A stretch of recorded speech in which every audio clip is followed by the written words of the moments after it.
अभिनंदन।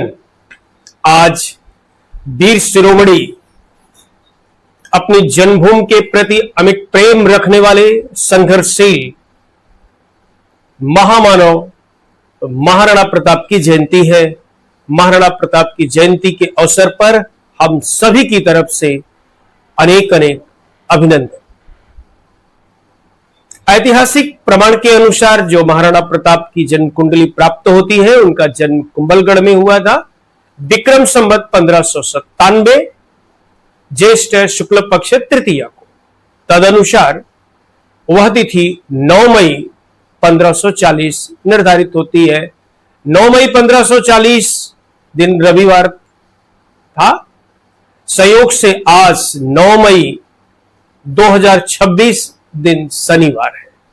आज पूरा देश वीर शिरोमणि महाराणा प्रताप की जयंती मना रहा है, बड़े धूमधाम से मना रहा है। और हम सबको उस महाराणा, उस वीर शिरोमणि, उस मातृभूमि से अमिट प्रेम करने वाले महान संघर्षशील महामानव की जयंती मनाते समय कुछ बातों पर विशेष ध्यान देना चाहिए।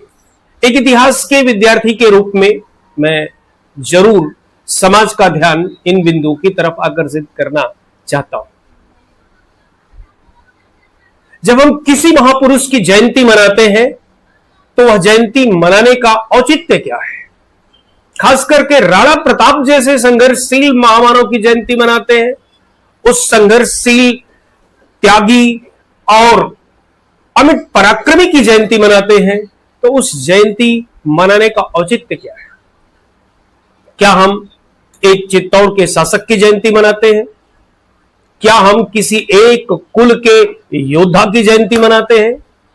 क्या हम किसी एक वंश विशेष के विशेष व्यक्ति की जयंती मनाते हैं? नहीं श्रीमान, ऐसा बिल्कुल नहीं सोचना चाहिए और सामान्यतः ऐसा करते भी नहीं है।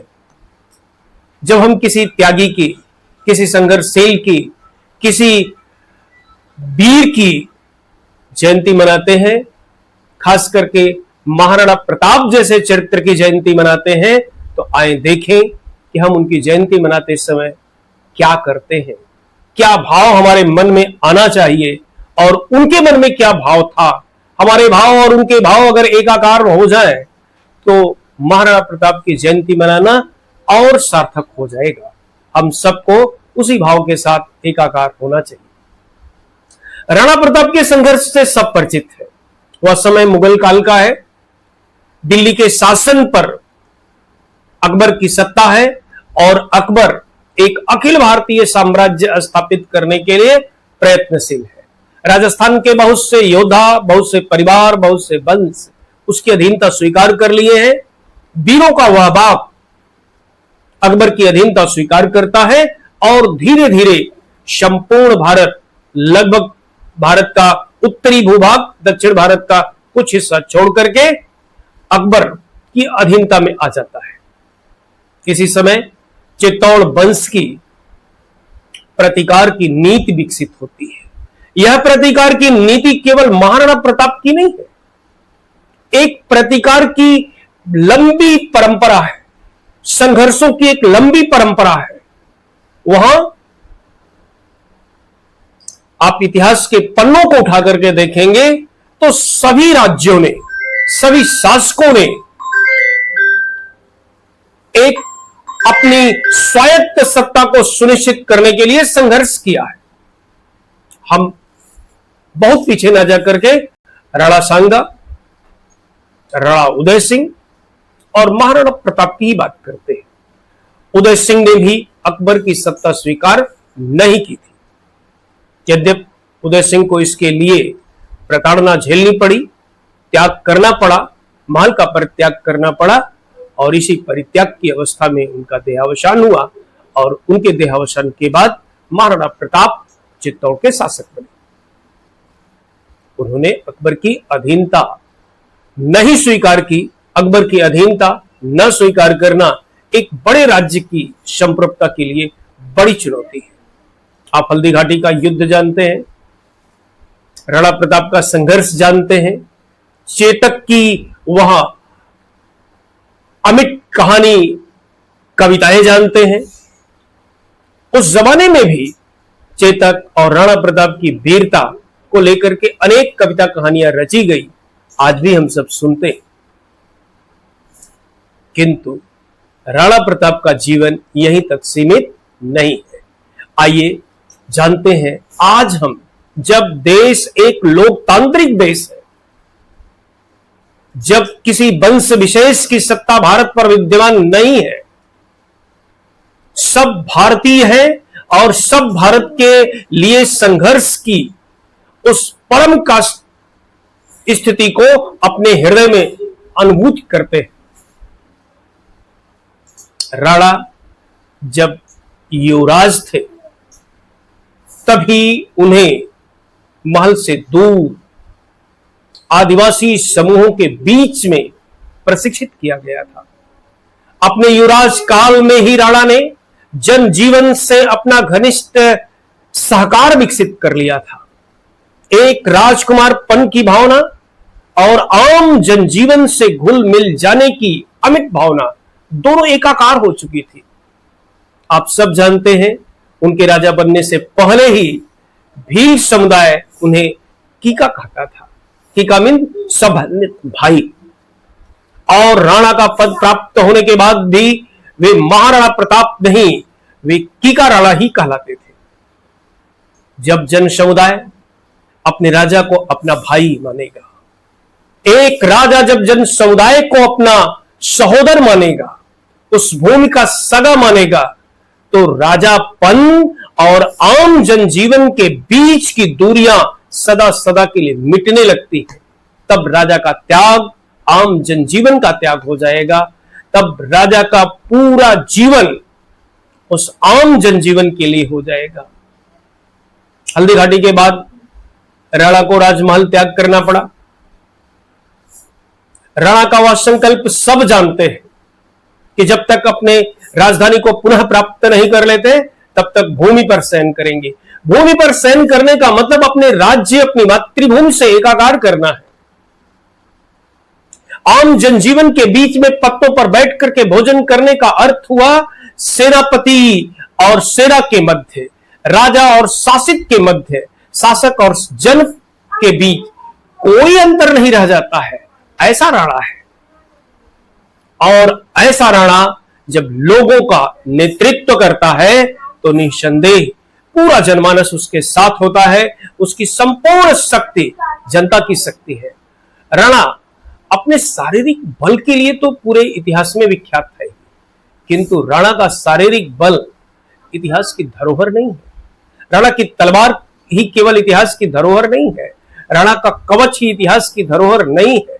नहीं, जनता के बीच जाने की उनकी भावना, जनता को अपने साथ एकाकार कर लेने की भावना और अपने जन समुदाय में स्वयं को उनके साथ समाहित कर लेने की भावना, यह महाराणा प्रताप बनाती है।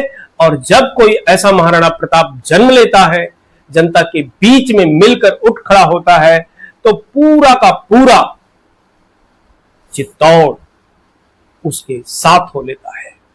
वहीं से भामाशाह निकलते हैं, जो एक बार पुनः राज्य को संचालित करने के लिए अपना सर्वस्व दान कर देते हैं। राणा की कहानी जितनी अमिट है, जितनी प्रभावशाली है, भामाशाह का दान भी उतना ही प्रभावशाली है। केवल भामाशाह का ही दान नहीं, छोटे छोटे भील समुदायों का दान, छोटे छोटे ग्रामीण जनजीवन का दान अपने आप में अद्वितीय है। चित्तौड़ नगर के चारों तरफ मुगल पुलिस थाने स्थापित थे और दिवेर का युद्ध अपने आप में संसार का बड़ा ऐतिहासिक युद्ध था, जब एक साथ राणा प्रताप ने सभी मुगल चौकियों पर अधिकार कर लिया था। आज भी इतिहास का वह एक अद्वितीय प्रसंग है। इतिहास के विद्यार्थियों को उसे पढ़ना चाहिए और आम जन को उसे समझाना चाहिए। तो वह केवल राणा की सेना ही नहीं थी। तलहटी में बसे हुए एक एक गांव के लोग स्वयं सेवक की भूमिका निभा करके राणा की सेना के गुप्त सहायक बने थे। उनकी रसद पहुंचाने के सहायतार्थी थे। मुगलों की रसद सामग्री को काट देने का उन्होंने बड़ा ही सुंदर तंत्र विकसित कर लिया था। राणा प्रताप ने जो गुरिल्ला युद्ध पद्धति अपनाई, मैं इसे और एक शब्द आगे जोड़ दूं, इसी युद्ध नीति का प्रयोग करते हुए शिवाजी ने महाराष्ट्र में एक विशाल साम्राज्य स्थापित कर दिया और उन्होंने औरंगजेब की सेना को नष्ट कर लिया। दक्षिणी राज्यों के मुस्लिम सत्ताओं पर अपना प्रभुत्व स्थापित करके मुगलिया सत्ता को एक भीषण चुनौती दी। तो राणा का संघर्ष यह है, आम जनजीवन से मिल जाने का है। और जब हम राणा की जयंती मनाते हैं तो केवल यही नहीं ध्यान में रखना चाहिए कि राणा एक वंश का गौरव है, एक राजपूती शान का प्रतीक है। राणा का गौरव जन जन का गौरव है, राणा का गौरव जमीन का गौरव है, राणा का गौरव चित्तौड़ के जनमानस का गौरव है, वह भारत भूमि का गौरव है। यह गौरव हमें अनुभूत करना चाहिए और भारत के जन जन में इस गौरव का संचार करना चाहिए। आइए संकल्प लें, जो हम अनुभव करते हैं वह जन जन को अनुभव कराएंगे, तभी राणा प्रताप की जयंती को और सार्थक रूप से मना पाएंगे। अगले वर्ष जब हम राणा प्रताप की जयंती मनाएं तो और अनेक समुदाय अपने घरों में राणा प्रताप के चित्र पर पुष्पांजलि करें, राणा प्रताप का जयगान करें।